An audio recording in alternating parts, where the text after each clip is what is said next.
ওমা হুয়া বিকাউলি শাইর কলিলাম মা তুমিনুন।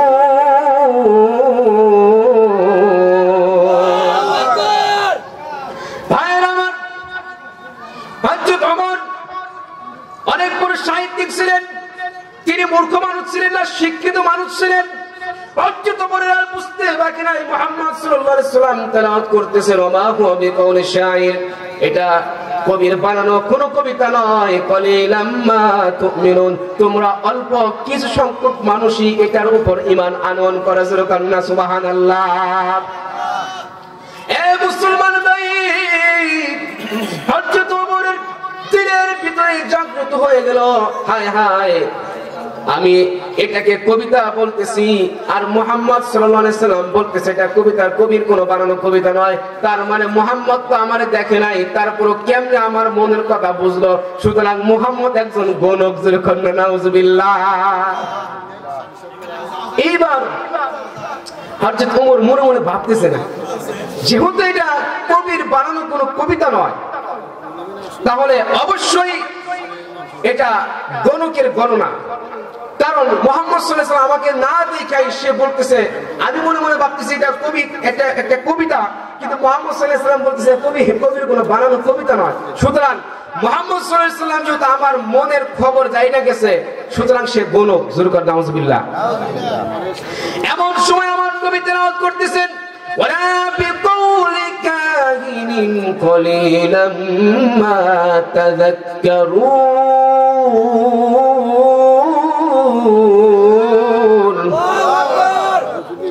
আমার বাইরে আল্লাহর নবী তেলাওয়াত করলেন, এটা গণকের বানানো কোনো গণনা নয়। কোনটা পবিত্র মহাগ্রন্থ কোরআন, কোন মানুষের কবিতা নয়, কোন মানুষের বানানো কবিতা নয়, এবং কোন গণকের বানানো গণনাও নয়। হযরত ওমর চিন্তা করতেছেন, ভাবলাম কবিতা, কবিতাও না, ভাবলাম গণকের গণনা, গণনাও নয়, তাহলে এইটা কি? এমন সময় আমার নবী তেলাওয়াত করলেন তানজিলুম মির রাব্বিল আলামিন।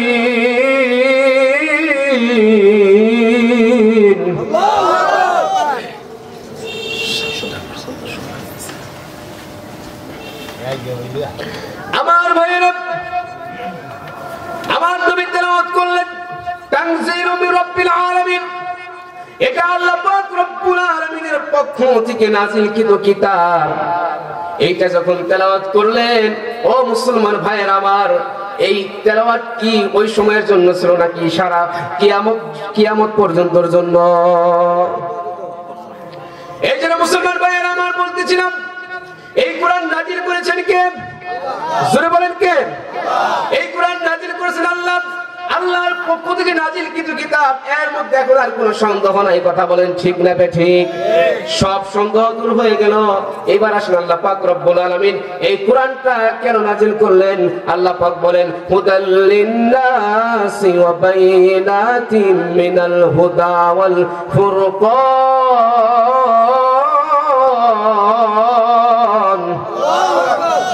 ভাইরা আমার, আল্লাহ পাক রব্বুল আলামিন বলেন এই কোরআন নাযিল করার আমার উদ্দেশ্য হইল আমি আল্লাহ রাব্বুল আলামিন तमाम দুনিয়ার মানুষকে হেদায়েত দেওয়ার জন্য, সঠিক পথ প্রদর্শন করার জন্য কোরআন নাযিল করেছে। যেরকম সুবহানাল্লাহ।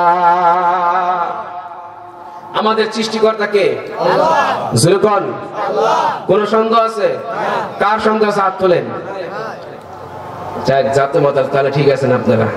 এক জায়গায় বলছিলাম অনেকটি হাত তুলছে, আরেক মাহফিলে আপনারা ঠিক আছেন? আল্লাহু আকবার কোন? তার মানে বোঝা গেল আমার আলোচনা আপনারা সব বুঝতে পারছেন। খুশি হইলাম অনেক।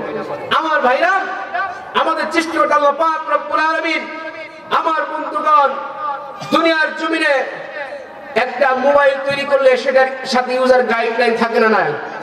বুঝতে বলেন থাকে। সেটার মধ্যে লেখা থাকে এই মোবাইলটা কিভাবে ইউজ করতে হবে, ঠিক কিনা বলেন?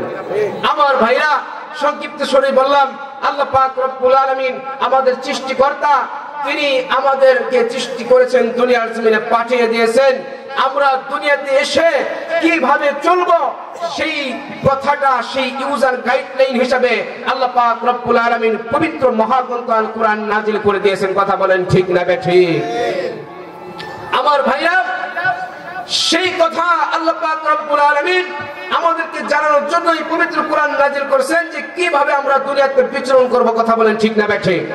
তাহলে যারা আল্লাহকে বিশ্বাস করে, যারা আল্লাহকে রব বলে স্বীকার করে, তাদের ইউজার গাইডলাইন কি? জোরে বলেন আল কোরআন। তাহলে কোরআনের বাইরে যদি আমি চলি তাহলে আমার শরীর নষ্ট হবে কি হবে না? আমার ঈমান নষ্ট হবে কি হবে না? ইউজার গাইডলাইনের বাইরে যদি আমি মোবাইল চালাই, ইউজার গাইডলাইনে লেখা আছে মোবাইল আগুনে ফালানো যাবে না, পানিতে ফালানো যাবে না, আমি যদি আগুনে পানিতে ফালাই এটা নষ্ট হবে কি হবে না? জোরে বলেন। আমার ভাইরা, ঠিক পবিত্র মহাগ্রন্থ আল কোরআনের ভিতরে আল্লাহ পাক রব্বুল আলামিন মানুষদেরকে জানিয়ে দিয়েছেন তোমরা কিভাবে দুনিয়াতে বিচরণ করবা, কোনটা তোমাদের জন্য হালাল, কোনটা তুমি করতে পারবা, এবং কোনটা তোমার জন্য হারাম, কোনটা তুমি করতে পারবে না, সেটা আল্লাহ পাক বলে দিচ্ছে কি দেয় নাই? আমি যদি ওই কথার আল্লাহ পাকের মতের কোরআনের বিপরীত চলি তাহলে আমিও গর্তে পড়বো কি পড়বো না? আমাদের দায়িত্ব কি জানেন? আল্লাহ পাক রব্বুল আলামিন আমাদের কি দায়িত্ব দিয়েছেন সেটা কোরআনের মধ্যে আল্লাহ পাক বলে দিয়েছেন। আল্লাহ পাক বলেন, ওয়াইদ ক্বালা রাব্বুকা লিল মালাইকাতি ইন্নী জাইলুন ফিল আরদি খলিফা। আল্লাহু আকবার। আল্লাহ পাক ফেরেশতাদেরকে বলল, ফেরেশতারা, আমি দুনিয়ার জমিনে আমি আমার প্রতিনিধি পাঠাতে চাই। কি পাঠাতে চান? জোরে বলেন। প্রতিনিধি। ওই যে বলছিলাম আল্লাহ কোরআন হেফাজত করবে, আল্লাহ কি আসমান থেকে নাইমা আসবে? জোরে কোন? আল্লাহ তার প্রতিনিধিদের মাধ্যমে কোরআন হেফাজত করবে। কথা বলেন ঠিক না ঠিক? আল্লাহ পাক রব্বুল আলামিন আমাদেরকে তার খলিফা বানাইছেন, খলিফা নিযুক্ত করছেন, প্রতিনিধি নিযুক্ত করছেন। আল্লাহ পাকের পক্ষ হয়ে আমরা তার জমিনে তার দ্বীনকে প্রতিষ্ঠা করার দায়িত্ব দিয়েছেন কে? আমার ভাইরা, সেই দায়িত্ব আল্লাহ পাক রব্বুল আলামিন আমাদেরকে দান করেছেন, কিন্তু আমরা সেই দায়িত্ব পালন করি? পালন করি মুসলমান? আমরা সেই দায়িত্ব পালন করি না। আল্লাহর জমিনে আল্লাহর দ্বীন প্রতিষ্ঠা করতে হইলে এই ওয়াজ মাহফিলে চিল্লাইলে কাজ হইব? জোরে কোন? আমার ভাইরা, যে জায়গায় কোরআনকে বসাইলে, যে জায়গায় কোরআনকে নিয়ে গেলে এই দায়িত্ব পালন হইব, সেই জায়গায় কোরআনকে নেওয়ার দরকার আছে না নাই?